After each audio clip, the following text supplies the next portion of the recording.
All right, I'm going all the way to Nashville, Tennessee. I see Kylan Butler in a Titans t-shirt. Tell everyone, how are you? And tell people what's going on, Kylan.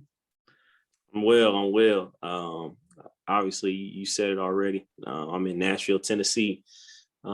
This is my first year getting on with them. I'll be an office assistant working with the tight ends. Just came from Morehead State, which is a Division I FCS school in Morehead, Kentucky. It's kind of funny how you go from Oakland to Antioch, obviously going to De La Salle, and then Arizona, West Virginia, Kentucky, Tennessee. It's like I'm kind of making this track, and we'll see where we go next. Right, but that's the thing. I think people remember you years ago at De La Salle, and I think, you were very good. I think as a young kid, you thought, hey, I'm going to be in the NFL. And what you just said, tell people the journey. It's been like a 15-year journey. Right. So as you spoke, you said it, I started off as, I think it was like 14 years old. And it was funny, man. When I was growing up, I would always have visions of what I wanted to be. My favorite player growing up was Ray Lewis. And I remember, man, I loved football. I loved sports, but I just loved football. It was just in me. And it was a lot of times where I was filming, time in front of TV watching NFL films. And then they would have the speeches from Ray Lewis are behind the life or inside the life of Ray Lewis, and just the passion that he played with, the motivation that he brought to the field and to his team, and how he played the game. I took that on at a young age. And ever since then, it was the ultimate goal of playing at that level. As I went through, I kind of lost that inside of it because, as you know, when you get to De La Salle, man, it's the world. It is the world. When we play, in season, out of season, that's all I was focused on. De La Salle was probably one of the best things that happened to me because it came in my life at a pivotal moment. I was originally from Oakland, California. I went to school there till about the 4th grade, and then my parents relocated to Antioch, which was at the time still a different area, more of a suburb. And I was kind of caught in between these two lifestyles, which way I was going to go. I was clinging to, what I was from and, where my friends were. But then I was going in a direction, where my parents were leading us to. That was kind of counter to that. And both, had great, respects on both sides from Oakland and Antioch. But I was at that crossroads. And I think De La Salle came along, and the influence of everyone going in the same direction. I think the biggest thing that De La Salle presents is that, the school and the football program kind of work simultaneously with each other.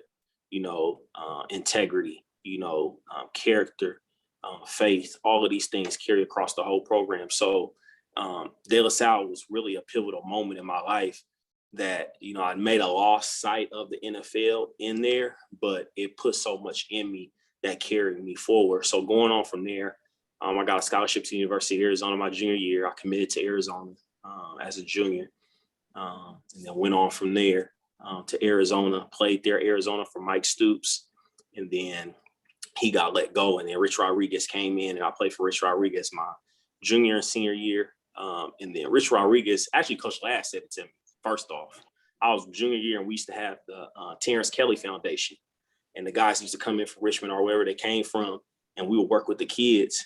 And he saw how I would work with the kids, and just, I was always the guy who spoke up in our dinners before the games, and he was like, "You need to be a coach." So that was kind of the first spark that went towards, that course. And then going fast forward to my junior year, Rich Rodriguez, he would have meetings with us in the offseason in the spring, kind of giving us an eval of how we did and all those things. And then the last question I was asked, what do you want to do when you get done with football? And I had another coach, I was going through, actually tore my ACL and MCL when I was in high school, and I tore it again in college. So, it kind of set me back, but I took that time to just learn the plays and all that type of stuff. And I was never, because of De La Salle, I was always about the team. What can I do? So I turned to a special team guy, kickoff. I was kick returner, punt block. Everything. But he was like, you need to coach. And I told Coach Arias I wanted to get into coaching, my junior year. And I had a lot of people, Becky Bell, she was in part of Life Skills at Arizona. All these people on the way kind of pivoted my direction. And I let him know. He said, okay, we'll keep in contact with me afterwards. Then I got in contact with Greg Burns, who was our AD at the time, who's now the AD at Alabama. And he wrote a letter of recommendation for me from there. And then I got on as GA, Arizona. From Arizona, I went to Glenville in West Virginia. So went from Arizona to West Virginia, Glenville, West Virginia, which is like a population of like 3,000, and the school is like 2,000. So you kind of know what kind of town it is. Where I was the running back coach there, and then I was the offensive coordinator for a year. And then from there, I went to Morehead State, which is an FCS school in Kentucky. Was there for 2 seasons, and then actually 3 years, but COVID moved our fall season into the spring. So 2 seasons, and then I got on here with the Titans in the spring, and that's kind of been my track. I mean, it's funny that when I look at it and you say it's something that you look at on paper like, oh, he went there, but it took a little bit more time, and even when you say it in time, it's still a short span to be in a career. So I'm blessed to be where I am. Right. No, but you work hard, and also you take advantage of situations where it's more than football. As you mentioned, the person at Arizona, the life skills, what you learned at De La Salle off the football field. And yeah, I mean, I could tell, and I'm so glad I'm talking to you, because I remember like 15 years ago, and I would see your name in the newspaper. And we might have to tell the young kids to Google a newspaper. I'm joking, but I meant it's crazy. Oh, yeah. I mean, that's something, how different it was just 15 years ago. I guess somebody could be there for a cell phone saying, hey, Kylan's having a good game tonight, but there was no photo. I mean, and it was no Twitter, exactly. It wasn't. Yeah. It's funny because when I'm in coaching, when we were recruiting, I was talking to someone, Gene Peterson. He was a legendary coach in Kentucky. He was our running back coach. He actually retired last year. I said, Gene, man, what was it like recruiting back in the day? And he said, well, you had to have a map and a newspaper. The map would tell you where the schools were. The newspaper tell you what the good kids were, So even when I was coming out, you had to pay somebody to make your highlight film with a DVD, and send that out. It wasn't like you could just go to, what is it? Huddle. Yeah, you could just go to Huddle and just click the plays, put it on your Twitter, and get recruited. I mean, I don't know how it was situated, but it all worked itself out. Right. And then the other thing is, like, going back to De La Salle, you mentioned, well, I think it was like 06, 07. That some of the guys I know were like Lonnie Wisham. I don't know if Tehran was playing back then. Yep. Did Travis you play Carey? Oh, there you go, Mr. NFL. Ward. Yep. Yeah. It's the Antioch connection. Where would De La Salle be without Antioch? Yeah, Maurice Jones-Drew. So it's funny, Maurice knew me from youth football because Antioch and Deer Valley, and man, we were just so inspired by him. I remember when I first got there, it's an archive of all the tapes, the highlight tapes, and man, I was enamored by it. My mom's one of my mom's friends, Connie Kylan. Yeah, that's her name. Connie Kylan. That's Atari and Leon Callan's mom. Well, we got to talk. I'll get you. Tell people. I mean, Leon Callan, Atari Kylan. I mean, that's more East County. I mean, yeah. So when I got there, man, I was enamored by the history of all of these people that I'd known and looked up to that had went to this school, and I just wanted to see how they played. I'm like, okay, how do I fit? Do I look like them? Am I moving like them? Am I working as hard as them? And these people going on. I mean, these people are 10 years older than me, right? And then Coach Ball, I would even look up Coach Ball's film. I was looking at everybody. I mean, I could just go on and on when the names start coming back to me.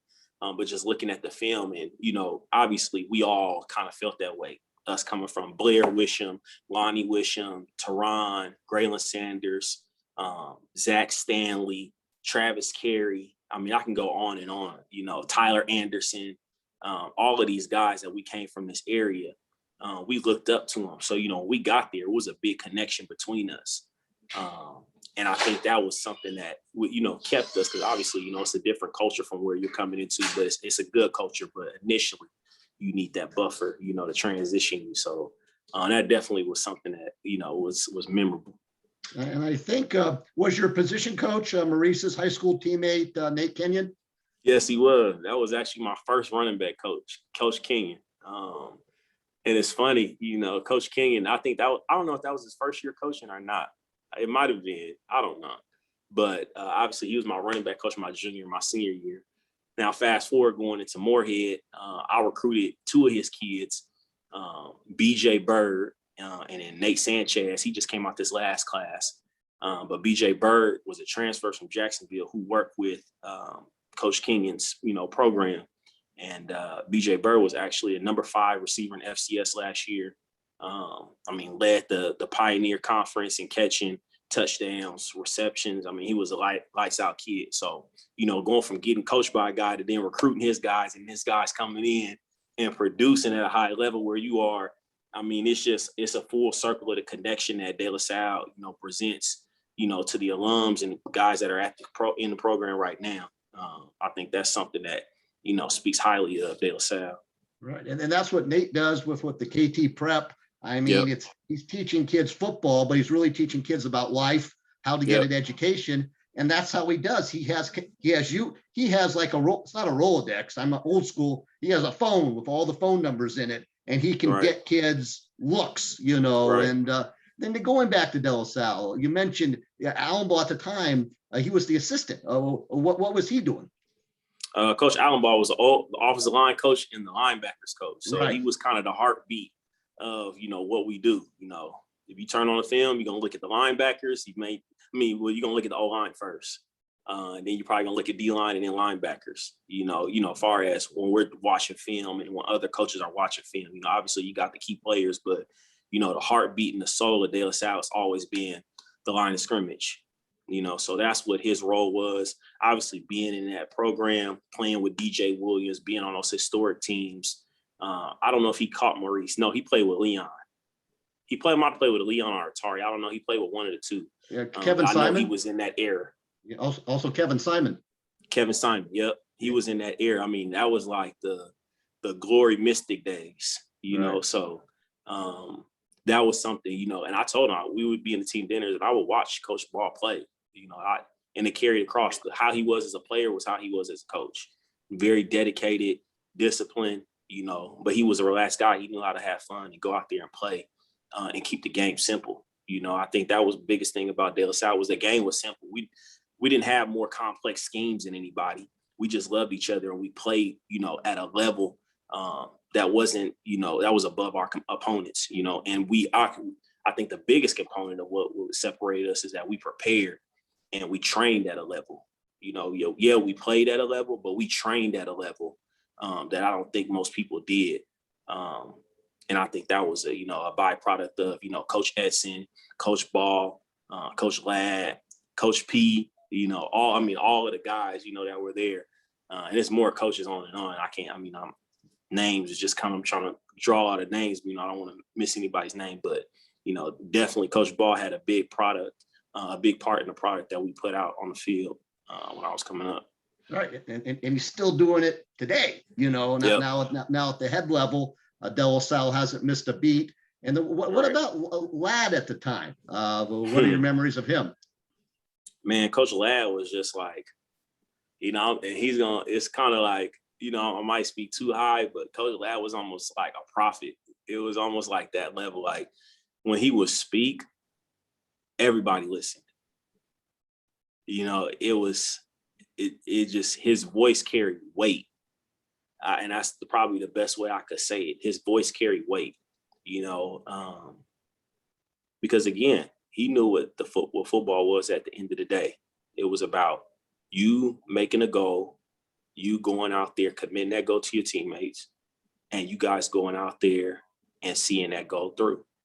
In my opinion, I wrote about him in my portfolio, and what I learned from, De La Salle and Coach Ladd was the discipline to winning. There is an art to winning.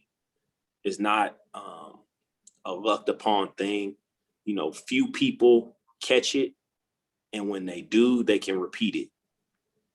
Coach Ladd, Nick Saban, Coach Belichick, these people have the art to winning. And I call it the discipline of winning. And he was able to repeat it because he tapped into what it truly was about. And we never came in, you know, we didn't run shotgun and had the best. I mean, the weight room they got now is like lights out. But when I came, we had the brick room, you know, and we didn't want to change it. Yeah. You know, it was like, this is what we are. You know, the brick weight room, when it rains, it gets steamy in there. It's like wet on the weights. We still had the clinky weights. We didn't have a rubber weights. We had a rubber weights for the platform, but you know, it was what it was. But we knew what the game was about.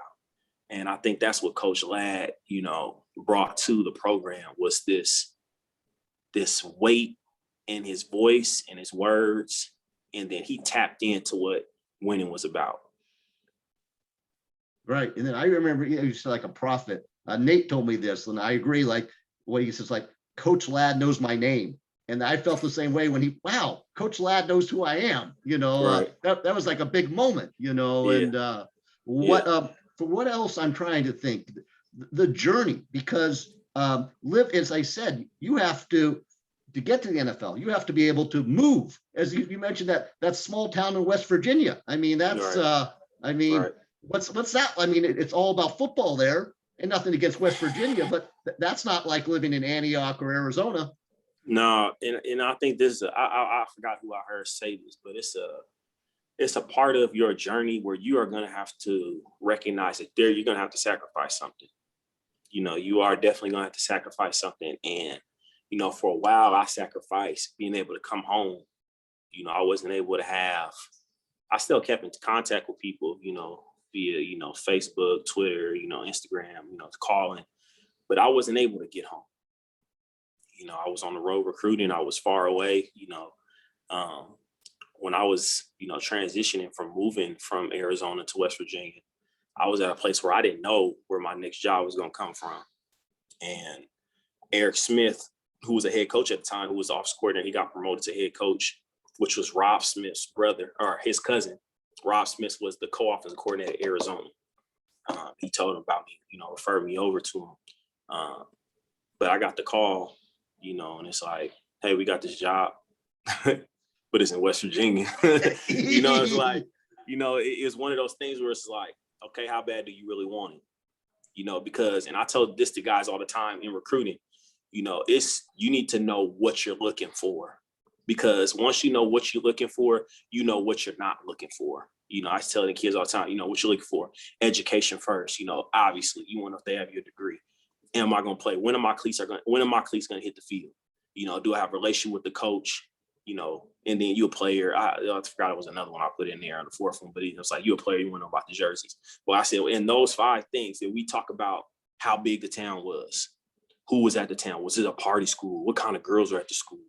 You know, how close was it to home? None of those things matter once you set out what did matter. And what did matter for me was I wanted to coach. So, you know, the town, small town, West Virginia was one stoplight town. But I think that was good for me because it got me used to being a fish in a small pond. Whether you're a big fish or a small fish, if you're in a small pond, everybody sees you. It don't matter. You know what I mean? But understand, you know, how you carry yourself around town, people recognize that. And, you know, they pay attention to what you're doing when you don't recognize that. So it's important to carry yourself with a level of integrity, I guess. I mean, I'm fishing for the words right now, but just represent yourself, your program in a way, you know, because people are watching you and you are of influence, good or bad. So I think that was that. And then just kind of honing into coaching. You know, the biggest thing that people always say is, you know, you got to get your own position wrong, get on the road, and they want to see you recruit.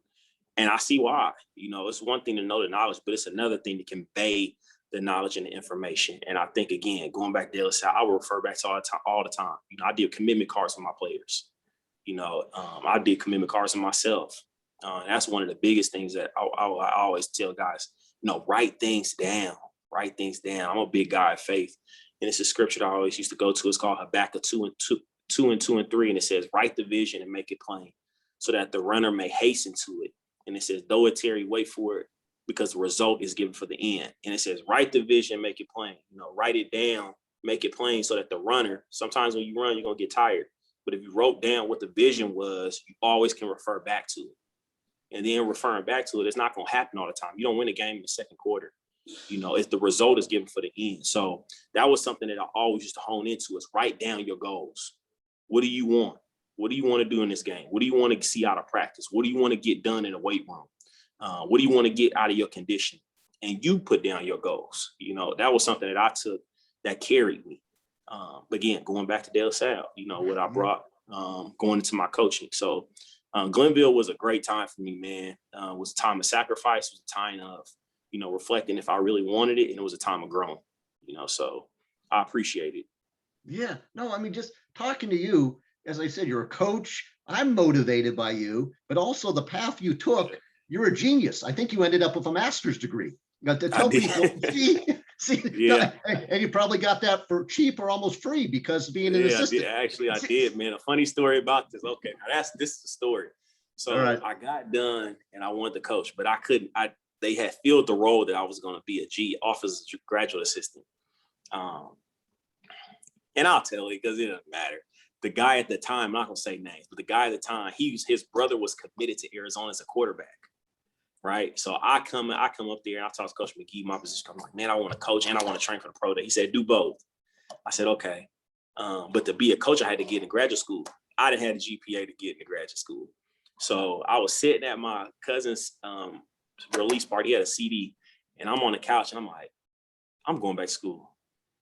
I just said it just came to me. I'm going back to school. So I went back, tried to enroll myself in school. This was a no aid, $10,000 in the bucket. Gotta be. Right. So I applied for in-state, did get it. Went back with the same paperwork, applied. They gave it to me. And then so I'm going about that. And then somebody called me, and they saw what I was doing. It was like, somebody saw what you were doing. They're going to pay the rest of that for you. So I got that paid for, come out of pocket.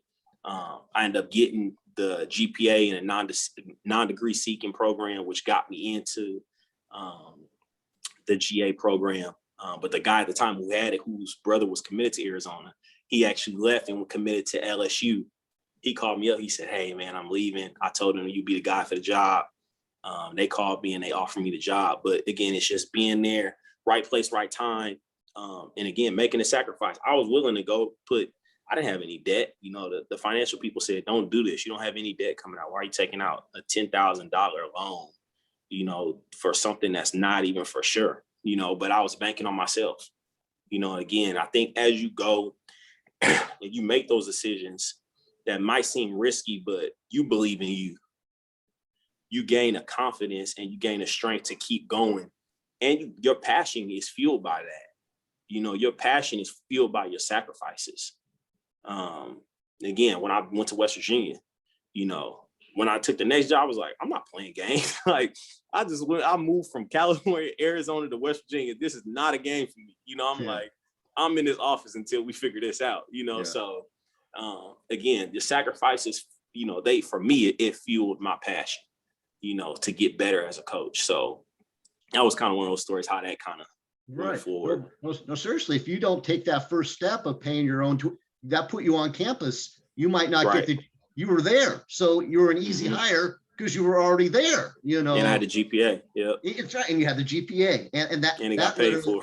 Yeah, exactly. And that literally what was the start to where we fast forward today and tell people, to play for the Tennessee Titans. Actually, hold on a second here, Kylan or Kylan. I'm cheap, and it's saying that we only have 10 minutes left, which is good. Okay. So that will allow you to get on with your day. But then, see, I do not pay Zoom any money. See, I feel you.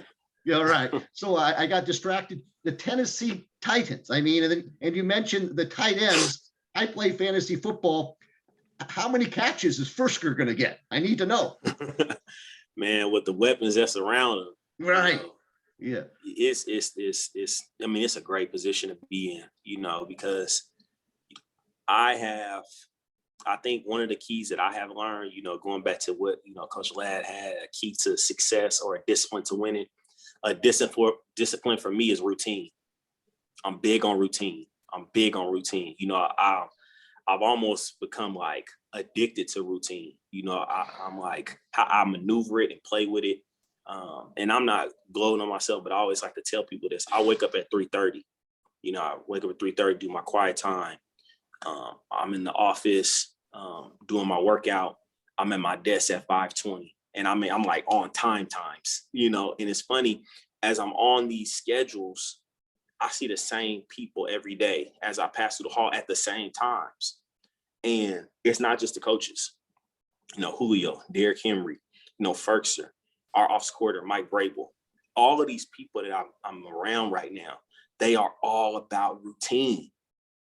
It's all, I mean, routine, because to be successful, I feel you have to, not I feel, but I've seen that you have to have a level of consistency that carries you past, you know, what you want. You know, I'm passionate. I want to do it. I want to do it.